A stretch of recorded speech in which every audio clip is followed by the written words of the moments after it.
Tapi Pastor Philip, hidupku itu sia-sia. Daripada sia-sia, toh sudah sia-sia ya sekalian sia-sia. Enggak. Siapa bilang hidupmu sia-sia? Kalau Anda percaya pada Tuhan, hidupmu bisa berarti sesuatu loh. Tapi aku sudah gagal, aku sudah pernah salah. Tuhan itu jagonya recycle sampah.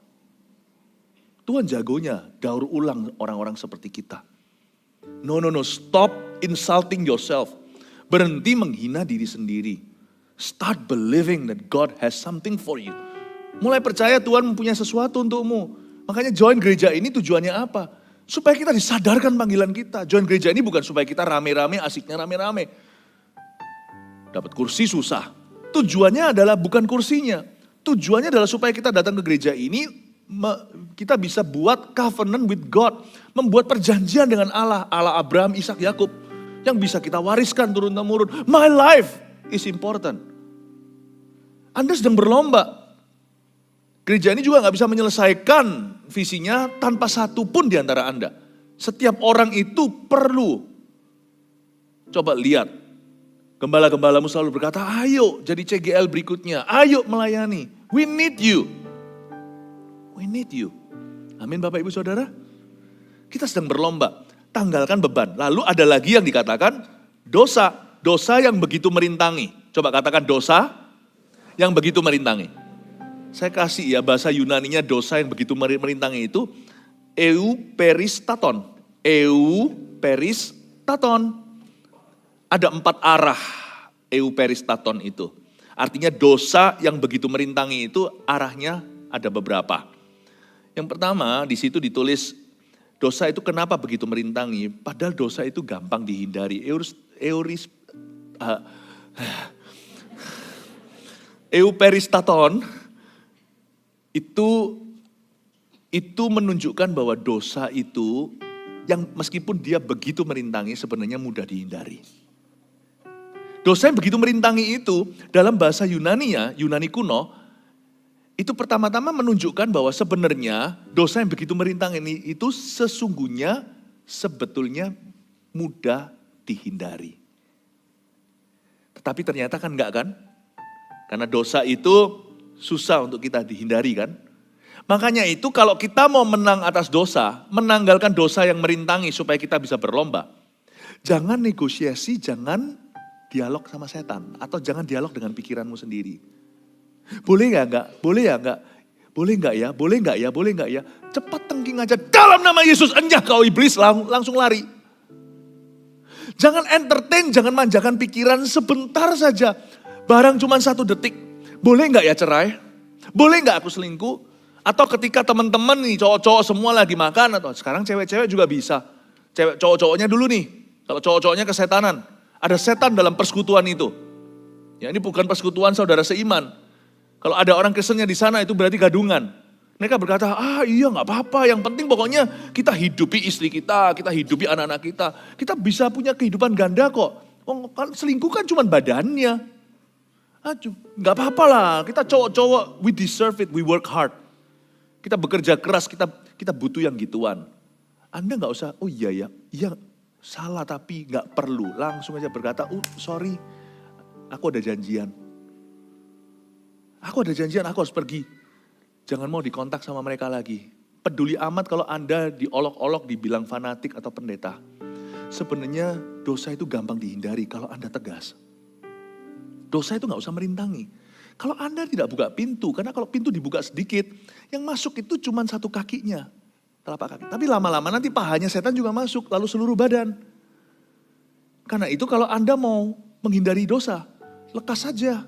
Karena sebenarnya dosa kata Tuhan itu gampang dihindari. Sebenarnya kita semua gak harus jatuh dalam dosa. Sebenarnya setan tidak bisa menjatuhkan kita. Kalau kita tidak izinkan. Asal kita harus percaya dulu dengan segenap hati. Bahwa dosa yang begitu merintangi euperistaton itu sebenarnya avoidable. All sins are avoidable. Semua dosa itu mudah dihindari Bapak Ibu. Tegas aja lari. Pastor Philip tadi kan bilang katanya ada janji langsung hengkang kan. Kalau aku gak buat janji apakah itu dosa putih? Udahlah Tuhan itu putihkan. Lalu setelah Anda berkata saya ada janji langsung telepon sama istri. Aku janjian sama kamu ya kan gak bohong. Kalau terpaksa, saya kalau sama orang-orang gitu pembicaranya mulai ke arah nggak benar ya. Saya masih ingat zaman-zaman dulu itu. Sekarang mereka sudah nggak berani. Malah sekarang kebalikannya, sudah jadi pendeta. Kalau dikenal maka orang-orang kan pasang kedok. Kalau dulu orang apa-apa adanya waktu saya masih sekolah seminari. Wah teman-teman mulai bicara nggak gimana. Saya langsung berkata, saya lihat jam. Sebentar, aku harus pergi. Karena saya nggak bohong. Sebentar aku harus pergi, kan lihat jam. Kan saya nggak beritahu sama dia kenapa harus pergi. Saya lihat jam juga kan, cuma mau lihat jam aja. Saya pergi langsung, kenapa mau gimana? Bentar ya. Euperistaton. Gampang dihindari, cepat lari. Arti kata euperistaton, ya sudahlah. Dosa yang begitu merintangi, pagi-pagi sudah disuruh ngomong bahasa Yunani. Itu artinya mudah disukai. Arti berikutnya. Karena dosa itu mudah disukai, jangan cicipi. Karena pasti ujungnya nyandu. Semua dosa itu pasti kecanduan. You can never do it just once. Kenapa disebut dosa yang begitu merintangi? Atau bahasa Yunani kunonya tadi. Itu karena dosa itu sifatnya candu. Never could you do it just one time. Nggak mungkin bisa. Itulah sebabnya be smart about it. You either do it or don't do it at all. Lakukan, kalau Anda memang mau jatuh sekalian, kalau enggak sekalian jangan jatuh. Jangan sekali-kali saja, dosa itu enggak seasonal. Dia tipe buah yang selalu ada di pohonnya, makanya Adam dan Hawa selalu tergoda. Ini bukan seperti manggis atau seperti mangga, ada musimnya, durian. Dosa itu selalu di pohonnya. Ada selalu, senantiasa, dia mudah disukai. Itulah sebabnya, jangan dosa sekali-kali. Arti berikutnya lengket sekali. Itu artinya euperistaton. Dosa itu begitu lengket. Kalau sampai terlanjur Anda berbuat sesuatu dosa itu sebelum dia semakin jadi candu, maka cepatlah lari seperti Yusuf dari istri Potifar. Karena dosa sekali atau jatuh sekali lebih baik daripada jatuh 2 kali. Karena dosa itu lengket sekali. 2 kali lebih baik dari 3 kali. 3 kali lebih baik dari 7 kali. 7 kali lebih baik daripada 7 kali 70 kali. Menjadi lifestyle sudah. Dan yang paling baik di antara semua kali-kalian tadi adalah gak pernah berdosa di area itu sama sekali. Karena dosa itu lengket sekali. Arti yang satunya lagi, arti terakhir daripada euperistaton adalah bahaya sekali.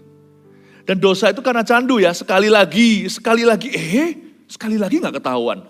Sekali lagi, gak apa-apa. Sekali lagi, masih ada berkat Tuhan. Sekali lagi, kok masih ada urapan di hidupku ya. Sekali lagi.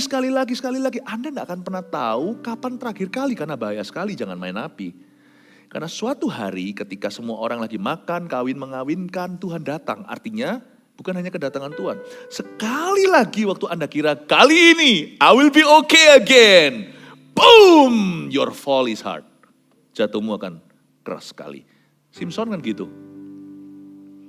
Dia main-main, Delilah kan. Begini, kalau rambutku ditali sekian utas dan sebagainya. Suatu saat bocorlah mulutnya. Dia beritahu sesuatu dan waktu dia dengar orang-orang Filistin, orang-orang ini musuhnya sudah datang. Dan ketika Delilah bangunkan dia seperti sesudah-sesudahnya, dia dengan mudah berkata, akan seperti sesudah-sesudahnya. Gua habisin mereka. Waktu dia gagah perkasa, hilanglah kekuatannya sama lemahnya seperti kita. Pada waktu dia bangun tidur suatu hari, dia merasa seperti biasanya. I always get away. Saya selalu bisa escape. Escape plan saya itu sangat-sangat tertata.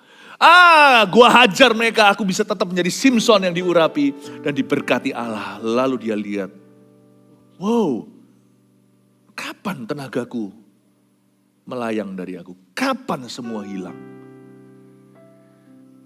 Euperistaton artinya, it's so dangerous my friend. You don't wanna play with fire. Dosa itu begitu merintangi, sampai suatu hari, suatu pagi Anda bangun tidur, sebelum mandi, demikian pula menggosok gigi, Anda melihat seluruh perlombaanmu dibatalkan oleh Tuhan. Hancurlah rumah tangganya, hancurlah ministrinya, hancurlah segala sesuatu. Misalkan dosa perzinahan, bukan hanya itu sih. Saya selalu percaya Alkitab mengatakan dengan jelas bahwa dosa perzinahan diilustrasikan tidak bisa kita sangkali. bahwa dosa perzinahan adalah a career ending sin. Adalah dosa yang mengakhiri karir apapun juga, presiden pun diimpeach gara-gara itu. Nggak hanya itu tapi, ingat ya, dosa itu yang vulgar ada, tapi dosa yang non vulgar yang seperti beban tadi itu loh, semua akan mulai dengan sesuatu yang nggak perlu di hidup kita. Bapak Ibu Saudara, kalau kita menghargai hidup kita, perlombaan yang diwajibkan bagi kita itu luar biasa. Karena itu mari kita menanggalkan semua beban dan dosa yang merintangi kita. Amin. Belajar sesuatu? Ya.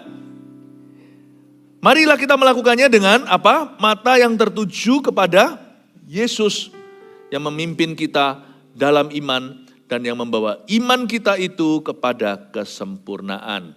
Caranya kita untuk mengalami karya dan pekerjaan Tuhan, cara kita untuk dibawa Tuhan kepada kesempurnaan adalah mata kita tertuju sama Yesus. Mata tertuju sama siapa?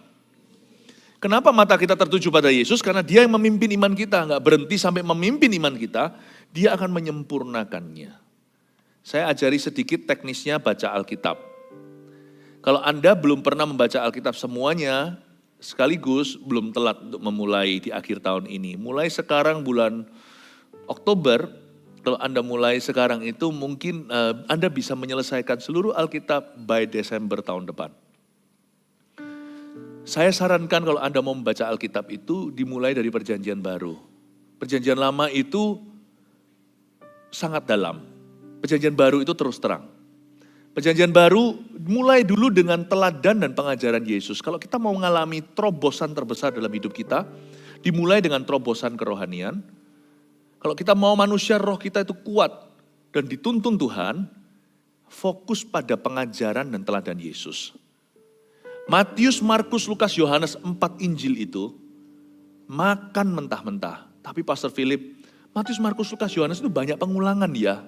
Kalau saya baca, enggak juga. Anda baca pertama kali kayak pengulangan karena belum mahir di dalamnya. Setelah itu Anda akan bisa melihat keindahan dalam perbedaan dan saling melengkapinya. Kitab Matius itu ceritakan Yesus dari sisi seorang tax collector. Dia seorang pemungut cukai, dia orang Yahudi, dia ngerti Yesus dari sisi mata orang Israel. Markus itu anak muda, action pack, isinya itu semuanya action. Gak ada dari Yesus kelahiran, langsung aja ke ministry Tuhan, sembuh sana, sembuh sini, luar biasa. Lukas dari seorang dokter. Kalau baca Lukas itu orang-orang pengacara, dokter baca itu tuh paling nyantol kalau sama Lukas. Karena dia itu bahasanya sangat sistematis. Sangat-sangat saintifik cara dia menjelaskan. Ya, Yohanes sangat intim, sangat personal. Anda baca 4 ini ini akan menjadi terangnya. Fokus pada Yesus itu dimulai dengan baca Matius, Markus, Lukas, Yohanes. Lalu kemudian Anda baca buku-buku berikutnya di Perjanjian Baru. Matius, Markus, Lukas, Yohanes, lalu Kisah Para Rasul, Roma dan sebagainya. Mulai masuklah ke tulisan Paulus dan Petrus, Yohanes juga, Yakobus. Waktu Anda mulai baca itu semuanya, Anda sudah di sini diisi dengan teachingnya Tuhan Yesus. Dengan Injil. Anda lihat semuanya itu jadi, ngerti, ini loh kehidupan sehari-hari. 4 Injil ini patokannya, ini kehidupan kita. Waktu nanti Anda baca Perjanjian Lama dari Kejadian, Anda lihat Yesus di setiap halamannya. Wow! Kejadian-kejadian dalam sejarah, orang yang suka sejarah, saya ini penggemar top Perjanjian Lama. Malah justru menurut saya khotbah saya sebagian besar dari Perjanjian Lama daripada Perjanjian Baru. Karena Perjanjian Lama 39 buku, Perjanjian Baru 27. Perjanjian Baru itu straight to the point. Perjanjian Lama itu ilustrasi kehidupannya, sejarah tentang kejadian-kejadian, kebudayaan, culture yang berbeda, Niniwe ada. Babilonia pun gak luput, Irak, Iran, Timur Tengah sampai jauh dibahas semuanya. Dalam sejarah Israel terutama saya lihat, saya lihat Yesus semuanya. Dan saya lihat penjelasan tulisan Paulus, value-value itu benar-benar bekerja di Perjanjian Lama. Waktu saya baca semuanya itu, fokus saya ke Yesus. Tanpa saya sadari saya jalan di atas air. Mata saya tertuju ke Yesus, artinya tertuju ke firman. Waktu saya lihat mendarat kehidupan saya di dunia, loh kok saya jalan di atas air ya? Saya bisa melakukan hal-hal yang saya gak bisa lakukan dulu. Saya itu kenal Philip Mantova lama, gak mungkin saya bisa. Kok tiba-tiba berubah? Loh, kok aku bisa melayani begini ya? Kok ada karunia begitu dalam hidupku? Waktu saya dari mata menuju ke Yesus, keluar dari perahu saya keluar dari zona nyaman, saya dimuridkan. Saya betul-betul mengisi hidup dengan firman. Tiap kali saya memandang ke kaki saya berjalan lebih jauh di ocean dan samudera. Wow, perubahanku terjadi nyata. Kok bisa ya Tuhan pakai saya begini? Mulai saya sadari jalan di atas air, tapi jangan lama-lama lihat kaki, nanti tenggelam. Karena kalau kita lihat kaki terus, lama-lama kita sadari, aduh aku gak bisa loh lakukan ini. Terus kita mulai merasakan angin, tenggelam sudah. Jangan lama-lama. Turn your eyes upon Jesus, look full in His wonderful face, and the things of earth will grow strangely dim in the light of His glory and grace. Saya terjemahkan langsung ya, ini nggak ada terjemahnya rasanya lagu ini. Arahkan matamu pada Yesus, look full in His wonderful face. Pandanglah indah wajah Tuhan, dan sekelilingmu pun menjadi pudar di dalam terang kasih Yesus. Jangan lama-lama pandang kaki, cepat kembali pandang firman. Saya ulang lagi Matius, Markus, Lukas, Yohanes, terus sampai Wahyu, lalu kemudian Kejadian. Malah gak puas gitu, sekarang saya pagi perjanjian baru, malam perjanjian lama. Jangan lama-lama kita memandang kehidupan kita, jangan lama-lama lihat kaki, cepat lagi lihat wajah Tuhan. Waktu kita melihat lagi ke firman, Matius, Markus, Lukas, Yohanes sampai Wahyu, lalu perjanjian lama. Bapak Ibu Saudara, tahun-tahun lewat, 10 tahun Anda noleh ke belakang dan berkata, wow, orang tuaku udah kenal Tuhan. Keluargaku, sanak saudaraku satu persatu. Bisnisku mengalami rencana Allah. Pelayananku melihat buah.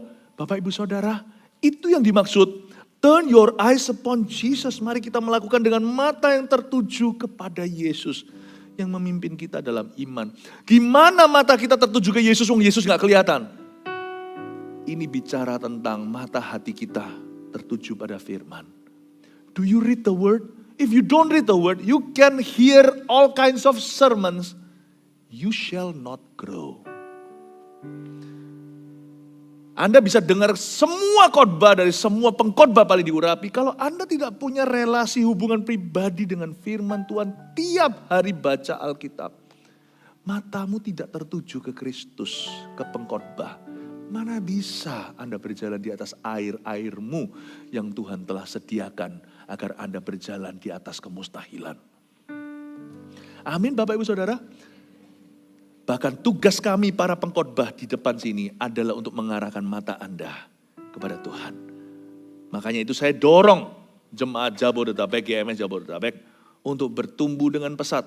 Dan ini juga nanti akan diupload di media-media yang lain kita. Jadi bukan hanya untuk orang-orang di Jakarta, tapi untuk semua orang yang mendengarkannya.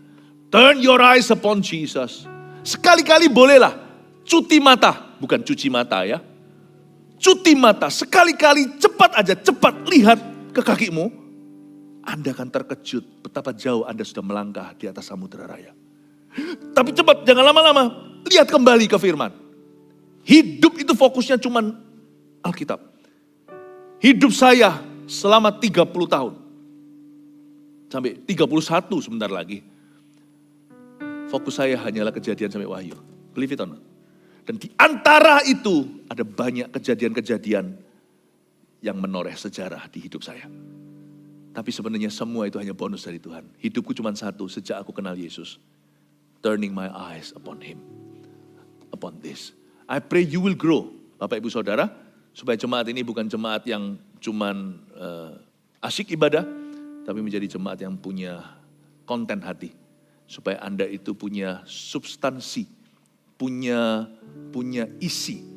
Jemaat ini dimuridkan. Saya berdoa di dalam nama Tuhan Yesus. Anda semua bertumbuh. Haleluya, 100 kali ganda.